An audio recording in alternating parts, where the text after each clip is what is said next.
자, 예수를 믿으면 은혜도 받고 축복도 받고 또 하나님의 여러 가지 은혜를 받습니다. 그런데 욕도 먹는 경우가 많이 있어요. 자, 여러분 예수 믿고 말이죠. 여러분의 가정에서 추석 때라든지 욕을 먹는다든지, 여러분 직장에서 또 이렇게 욕을 먹은 경험이 있다든지, 특별히 이렇게 막 전도할 때 막 이렇게 민망한 욕을 먹은 그런 경험이 있으신 분 있으면 한번 손 들어봐 주세요. 많죠. 일부 때도 많이들 손을 드시더라고요. 지금 손 드신 분은 여러분 하나님께서 큰 축복을 주실 줄로 믿습니다. 24절, 25절을 같이 한번 읽어보죠. 시작. 제자가 그 선생보다 또는 종이 그 상전보다 높지 못하나니 제자가 그 선생 같고 종이 그 상전 같으면 조카도다. 집주인을 바알세불이라 하였거든 하물며 그 집 사람들이냐. 무슨 말인지 모르시겠죠. 이게 이스라엘 속담이에요. 상전이 종이 상전보다 높지 못하고 제자가 스승보다 높지 못하고 같아지면 조카다. 그러면서 우리의 상전이신 예수, 선생님이신 예수 그리스도가 바알세불이란 말을 들었다는 얘기를 하는 거예요. 바알세불이란 말이 무슨 뜻이에요? 그 앞에 집주인이라는 뜻이에요. 그런데 사탄을 상징하는 이야기입니다. 이 세상의 주인인 사탄. 그래서 하나님의 아들 예수를 보고 사람들은 바알세불 그랬어요. 사탄아, 마귀야. 예수님이 그런 욕을 받으셨어요. 욕만 먹었어요? 뺨 맞으셨죠. 예수님한테 침 뱉었죠. 자기를 구원하려고 복음을 전하는 예수 그리스도를 얼마나 욕했는지 욕만 했나요? 십자가에 못 박고 죽어버리고 그런 아주 무지한 일들을 행했어요. 그래서 우리에게 그러시는 거예요. 예수도 욕을 먹었다면 예수 믿는 너희들도 욕 먹는 게 당연하다. 그리고 그게 축복이다. 이제 그걸 제가 설명하게 될 겁니다. 오늘 말씀은 왜 세상은 예수를 싫어할까? 왜 세상은 그리스도인들을 좋아하지 않을까? 그리고 이런 세상 속에서 우리는 어떻게 살아가야 되는가? 지난주도 험악한 세상 속에서 어떻게 살아가야 되는가 배웠잖아요, 그죠? 뱀처럼 지혜롭고 비둘기처럼 순결하고 성령님의 인도함을 받고 또 견디다가 피할 길 열어주면 쫙 피하는 순발력이 있어야 된다. 이어서 이게 점점 강해진다는 겁니다. 점점 예수를 싫어하고 핍박하고 욕하는 이 강도가 점점 세져서 여러분의 아들, 딸들 대에는 정말 예수 믿는 게 굉장히 힘든 세상이 옵니다. 오늘 말씀이 되게 중요해요. 오늘 말씀을 잘 들어야 여러분들이 말씀을 통해서 여러분 스스로도 이 험한 세상 속에서 정말 그들을 오히려 압도할 수 있는 힘을 얻게 되고 여러분의 아들, 딸들을 영어, 수학뿐만 아니라 이런 영적인 지혜를 줘서 하나님의 백성들로서 이 험한 세상 속에서 하나님의 놀라운 도구로 쓰임받는 은혜가 있기를 축원합니다. 26절 읽겠습니다. 시작. 그런즉 그들을 두려워하지 말라. 감추인 것이 드러나지 않을 것이 없고 숨은 것이 알려지지 않을 것이 없느니라. 두려워 말라. 오늘 3번 나와요. 자, 한번 따라 두려워 말라. 뭘 두려워 말해? 그들을, 여러분을 싫어하는 자들을, 여러분이 예수쟁이라고 놀리는 그런 자들을 두려워하지 말라는 거예요. 왜요? 감추인 것이 드러나지 않을 것이 없고 숨은 것이 알려지지 않을 것이 없다. 감추인 것, 숨은 것이 뭐예요? 하나님의 나라예요. 예수가 오기 전까지는 구약에서 천국 얘기를 했어요. 그러나 안 나타났어요. 예수가 이 땅에 오셔서 감추어졌고 숨겨졌던 하나님의 나라가 솟아오르기 시작했어요. 그래서 사망을 당한 사람이 예수님 때문에 천국으로 변하고 죽어가던 사람이 일어나고 아픈 자들이 고침을 받는 그런 천국을 사람들이 맛보기 시작했다는 거예요. 그러니까 두려워하지 말라는 거예요. 너희들은 천국 백성이 되어 이 땅에 살지만 하늘에서 하나님이, 천국이 너희들을 보호하고 있고 너희는 천국 속에서 이 땅에서 살아가고 있다는 거예요. 요한 1서 3장 13절 14절을 읽어보겠습니다. 시작. 형제들아, 세상이 너희를 미워하여도 이상히 여기지 뭐. 그죠? 오늘 얘기죠. 세상이 우리 그리스도인들을 미워한다는 거예요. 북한 보세요. 예수 믿는다 그러면 아우지탕강 끌려가 죽어요. 이런 세상. 이슬람권 가보세요. 예수 믿는다 그러면 언제 맞아 죽을지 몰라요. 왜 세상이 우리를 이렇게 미워해도 이상히 여기지 말라는 거예요. 왜 그럴까요? 그 다음 절 때문에 그렇습니다. 시작. 우리는 형제를 사랑함으로 사망에서 옮겨 생명으로 들어간 줄을 알거니와 사랑하지 아니한 자는 사망에 머물러. 우리는 예수를 믿고 사랑함으로 사망에서 생명으로 옮겼어요. 골로새서 1장 10절이죠. 예수를 믿으면 사망에서, 즉 마귀의 소유된 백성이었다가 하나님 백성으로 옮겨졌다라는 거예요. 여러분, 예수를 믿고 나는 마귀의 자식이 아니라 하나님의 백성 된 거 믿으시는 분만 아멘 해보세요. 근데 나를 핍박하는 자는요, 사랑하지 아니하는 자는 사망에 머물러 있다는 거예요. 같은 이불 속에 자는 부부도 예수를 믿는 아내의 위에는 하늘이 열려 있어요. 믿지 않는 남편은 마귀의 영향권 안에 있어요. 내 뱃속으로 난 아들, 딸도 믿지 않으면 마귀의 이렇게 영향권 안에 있어요. 거기서 이제 영어 수학 공부하고 좋은 대학 가려고 발버둥 치는 거예요. 섞여 있는 겁니다, 이 세상은. 천국에 속한 자와 마귀에 속한 자가 섞여 살기 때문에 둘이 싫어해요. 하나님도 마귀를 되게 싫어하시고 마귀도 하나님을 너무 싫어해요. 그러니까 마귀의 조종을 받는 사람들이 하나님의 백성을 이유 없이 막 괴롭히는 거예요. 영적인 조종을 받고 영향을 받기 때문에 지금도 마귀 밑에 있는 사람들은 이유 없이 예수 믿는 것을 싫어하고 욕하고 막 그래요. 이상히 여기지 말라라니. 어떻게 해야 돼요? 27절을 읽어보세요. 시작. 내가 너에게 어두운 데서 이르는 것을 광명한 데서 말하며 내가 귓속말로 듣는 것을 집 위에서 전파. 따라서 전파하라. 이 당시에 이제 핍박이 심할 때라 카타콤 같은 데서 예수입니다 이렇게 귓속말로 전했던 복음을 너는 이제 천국이 시작됐으니 집 위에서 크게 외쳐서 전파하려는 거예요. 오늘 주제입니다. 예수님도 뺨 맞고 침뱉음 당하고 욕하는데도요, 아주 그냥 담대하게 계속 복음을 전했어요. 회개하라, 천국이 가까웠다. 계속 외치셨어요. 우리 보러 너희들 기죽지 마. 이제 왜 기를 안 죽어야 되는지 제가 쭉 설명할 겁니다. 예수 믿는 자들은 기죽을 이유가 하나도 없어요. 전파만 하면 됩니다. 베드로전서 2장 9절 읽어보시죠. 자, 시작. 그러나 너희는 택하신 족속이요 왕 같은 제사장들이요 거룩한 나라요 그의 소유가 된 백성이니. 네 가지 정체성이 나와요. 마지막에 뭐예요? 그의 소유된 백성이다. 자, 예수 믿는 사람들은 누구 소유예요? 예수의 소유된 백성. 믿습니까?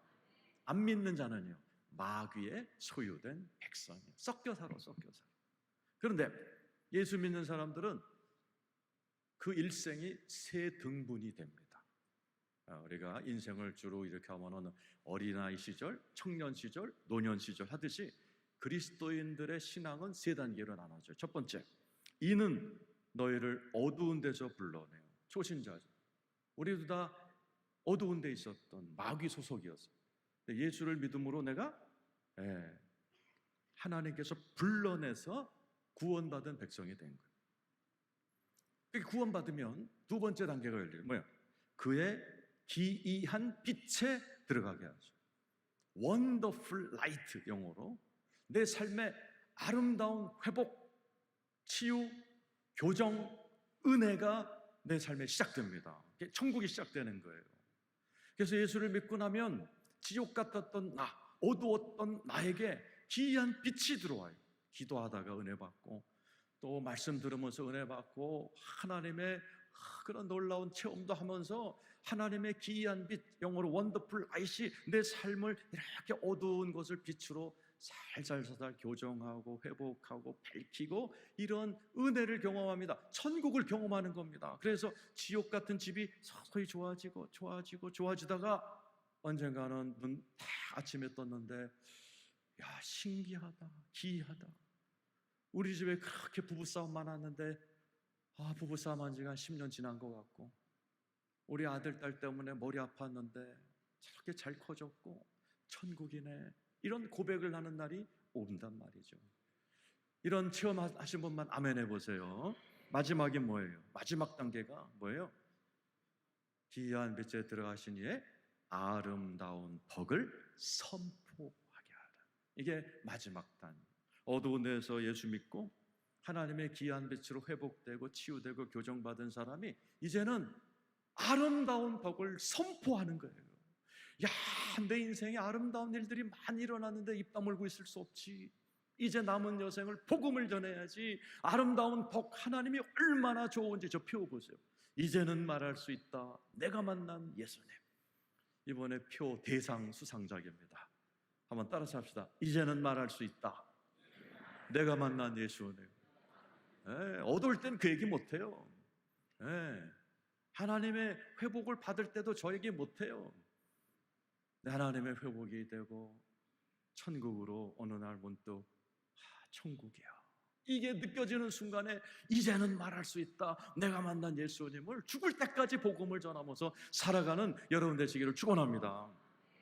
28절 읽어보겠습니다. 시작. 몸은 죽여도 영혼은 능히 죽이지 못하는 자들을 두려워하지 말고 오직 몸과 영혼을 능히 지옥에 멸하실 수 있는 이를 두려워하라. 누구는 두려워하지 말고 누구는 두려워하라. 첫 번째가 누구예요? 몸은 죽여도 영혼은 능히 죽이지 못하는 자들. 누구예요? 나를 핍박하는 사람들이에요. 몸은 죽일 수 있어요. 나를 제일 강하게 괴롭히는 게 날 죽이는 거예요. 근데 뭐라고 되죠? 영혼은 능히 죽이지 못합니다. 저와 여러분 언젠가 죽을 겁니다. 죽으면요, 몸에서 호흡은 멈춰요. 영혼은 그대로 있습니다. 그래서 성경에도 나자로가 죽었을 때 그 나자로의 영혼을 천사가 받들어 천국으로 올라가는 장면이 생생히 기록되어 있고, 예수를 믿어도 영혼은 안 죽어요. 그리고 예수 믿는 분은 천국으로 올라가 때가 되면 병들지도 죽지도 않는 부활의 몸을 입고 영원히 살게 될 걸 믿으시길 축원합니다. 그 무서워할 게 없는 거예요. 나를 죽여? 그럼 천국 가서 새 옷 갈아입을 시간이 됐다. 이렇게 기뻐한단 말이죠.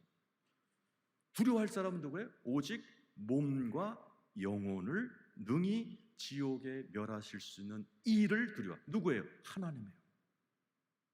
예수를 믿지 않으면 몸도 죽어요.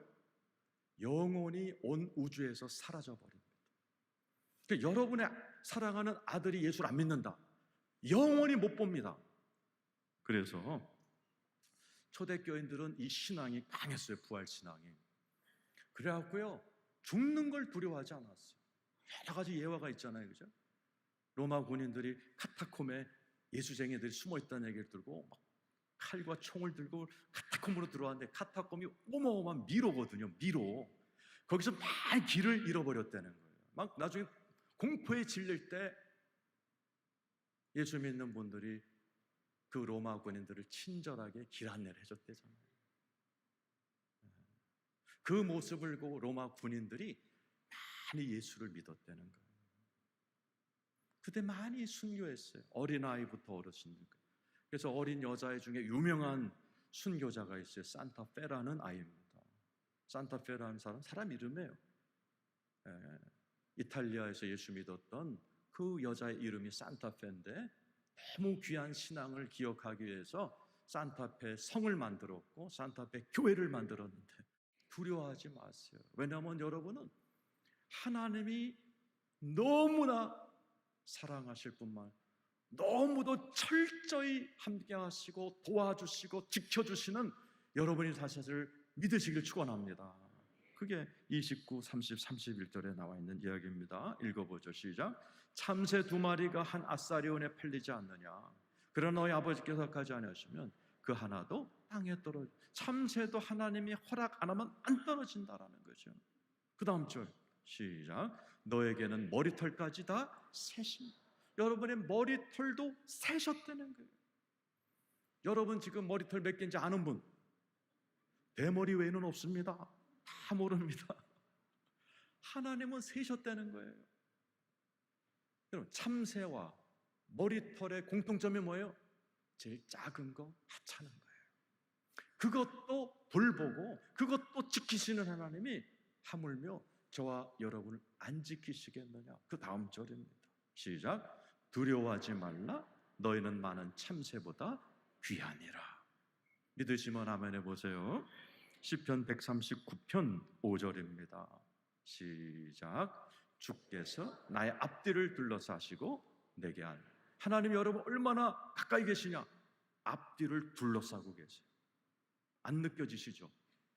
성경은 거짓말 안 해요. 하나님이 여러분의 앞뒤를 둘러싸고 계시고 머리는 안수하고 계세요. 그러니까 여러분을 확, 그래서 다윗이 이걸 깨닫고 내가 생명 싸개 속에 쌓여있구나, 생명에 쌓여있는 존재구나를 다윗이 오늘 깨닫고 막 찬양을 하게 됩니다. 여러분과 주님이 함께 계시고, 성찬식은 뭐예요? 앞뒤 위아래가 아니라 성찬은 뭐예요? 네 속에 내가 와 있다라는 거예요. 여러분은 그렇게 소중한 존재인 걸 믿으시길 축원합니다. 그 여러분은 어쩌다 엄마 아빠가 결혼해서 난 아들이 아니에요. 여러분의 태어나기 전부터 여러분 죽을 날까지가 모든 하나님의 계획표에 싹 써있는 책이 있다는 거죠. 16, 17, 8절이죠. 읽어보세요. 시작. 내 형질이 이루어지기 전에 주의 눈이 보셨으며 나를 위하여 정한 날이 하루도 되기 전에 주의 책에 다 기록이 되어 있다는 거예요. 여러분이 우연히 만들어진 존재가 아니에요. 하나님의 치밀한 계획표, 여러분을 위한 책이 따로 있다는 거예요. 거기에 여러분의 모든 게 기록되어 있다는 사실입니다. 그리고 그 책에는 여러분을 향한 하나님의 계획이 무진장만이 들어가 있다는 거죠. 17, 18절입니다. 시작. 하나님이여 주의 생각이 내게 어찌 그리 보배로우신지요. 그 수가 어찌 그래요. 바둑만 수가 많은 게 아니에요. 하나님은 여러분을 향한 수가 많은 거예요. 내가 실족할 때는 이런 수를 쓰시겠고, 내가 여기서 잘못 판단하면 이렇게 수를 쓰시겠고, 어마무지한 수를 가지고 하나님이 저와 여러분을 사랑한다는 사실을 믿으시길 축원합니다. 18절까지 시작. 내가 세려고 할지라도 그 수가 모래보다 많듯 내가 깰 때에도 여전히 주함. 나는 자요. 그리고 깨는데 주님은 여전히 졸지도 주무시도 않고 나를 지켜보고 계시다라는 사실이에요. 하나님은 이렇게 여러분을 사랑하시고 함께 하시고 앞뒤로 붙들고 계시고 위아래로 붙들게 있어 속에 계시고 여러분의 모든 날을 다 계획하시고 졸지도 주무시도 않고 저와 여러분을 지키시는 분인 줄로 믿으시면 아멘 하시기 바랍니다. 뭐가 두렵냐 말입니다. 뭐가 두렵냐. 그래서 우리 주님의 마지막 부탁이에요. 이렇게 예수를 싫어하는 이 세상 속에서 결혼 생활해야 되고 추석날 제사 지내러 가야 되고 그리고 막 직장 생활하고 뭐 그럴 때 부탁하신 거예요. 32절, 33절 읽고 마치겠습니다. 시작. 누구든지 사람 앞에서 나를 시인하면 나도 하늘에 계신 내 아버지 앞에서 그를 시인할 것이요. 누구든지 사람 앞에서 나를 부인하면 나도 하늘에 계신 내 아버지 앞에서 그를 부인한다. 절대로 어떤 상황에서 돈이 걸린 비즈니스 현장이든 뭐 추석 제사상 앞이든 뭐 어떤 상황이든 예수를 시인하면 앞에 뭐라고 하세요? 하늘에 계신 내 아버지 앞에서. 하늘에 계신 내 아버지 어디 계세요? 하늘 보좌에 계세요. 예수는 그 우편에 계셨어요. 내가 예수를 시인하는지를 보시죠. 야, 저 어려운 상황에서 안목의 집사가 나 예수 믿는다고 시인하네. 저 힘들지만 대단하다. 내가 쟤를 축복해야 되겠다. 33절 부인하면 나도 하늘에 계신 내 아버지 앞에서 그를 부인하겠다. 저게 나를 부인하는구나. 그럼 나도 몰라. 하나님 신경 끄세요. 부인하시겠다라는 얘기입니다. 어떤 상황에서도 부인하지 말래. 아무리 힘들어서 하나님이 네 위아래 옆에 모든 걸 너와 함께 계시니 그분 믿고 주님을 시인하고 믿고 전파하라는 거예요. 성경에 보면은 이런 분들 많죠. 스테판이 복음을 전하다가 끌려가서 앞에 이를 갈고 있고 막 돌을 막 하라고 그럴 때 성경은 이렇게 표현합니다. 사도행전 7장 54절 56절 읽어보죠. 시작. 그들이 이 말을 듣고 마음에 찔려 그를 향하여 이를. 여러분 아마 이런 상황까지는 안 가셨을 거예요. 여러분 예수 믿는다고 막 여러분을 향해서 막 일 갈고 막 그러진 않잖아요. 55, 56절 시작. 스테판이 성령 충만하여 하늘을 우러러 주목하여 하나님의 영광과 및 예수께서 하나님 우편에 서신 것을 보고 56절 말하되 보라 하늘이 열리고 인자가 하나님 우편에 서신 것을 보고 이 말이에요. 스테판이 끝까지 복음을 전하고 예수를 시인하는 순간에 하늘 우편에 계신 예수가 벌떡 일어났어요. 돌이 날라왔어요. 성경은 그 순간에 스테판의 얼굴이 태양처럼 빛나요. 왜 그랬을까요? 그 순간에 스테판의 육신은 돌 맞아 죽었지만 스테판의 영혼은 예수 그리스도의 품으로 순간적으로 이동해 버린 거예요. 그 상황 가운데도 예수를 시인했더니 예수가 친히 일어나 마주하시고 그 얼굴은 태양처럼 빛나는 아름다운 이야기가 기록되어 있어요. 여러분 예수를 믿고 살다 보면은 작게는 뭐 추석날 제사상에서 욕먹을 때도 있고 복음을 전하다 보면 재수없게 이런 소리 들을 수 있어요. 그때 기뻐하라는 거예요. 왜요? 상이 무척 크다는 거예요. 마태복음 5장 11절에서 12절입니다. 읽어보겠습니다. 시작. 나로 말미암아 너희를 욕하고 박해하고 거짓으로 너희를 거슬러 모든 악은 말할 때는 너에게 복이 있나니 기뻐하고 즐거워하라. 하늘에서 너희의 상이 큼이라. 너희 전에 있던 선지자들도 이같이 너희들을 욕하면 기뻐하라는 거예요. 하늘의 상이 크다라는 거예요. 그래서 여러분 예수 그리스도를 전해보세요. 욕먹어보세요. 하늘을 보고 한 번씩 웃으세요. 왜요? 하늘의 상이 엄청 크다라는 사실이에요. 절대로 부인하면 안 돼요. 많은 분들이 부인합니다. 왜요? 거래처 떨어질까 봐, 사람들이 예수쟁이라고 찍을까 봐.